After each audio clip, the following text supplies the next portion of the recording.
বাজেভাবে মারছে সেনাবাহিনীরা কোনো কারণ ছাড়া।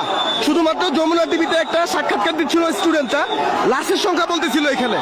লাশের সংখ্যা বলার কারণে সেনাবাহিনী অনৈতিকভাবে স্টুডেন্টদেরকে লাঠি পেটা করে নিচে ফেলে মারছে, একদম বাজেভাবে, খুব বাজেভাবে মারছে।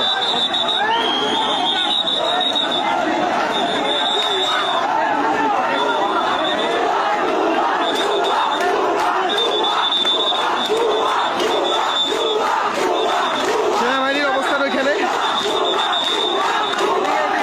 আর এখানে স্টুডেন্টদের অবস্থান। তাদেরকে প্রেশার করতেছে, ওনার পুরো ব্যাপারটা ধামা চাপা দিতে চায়।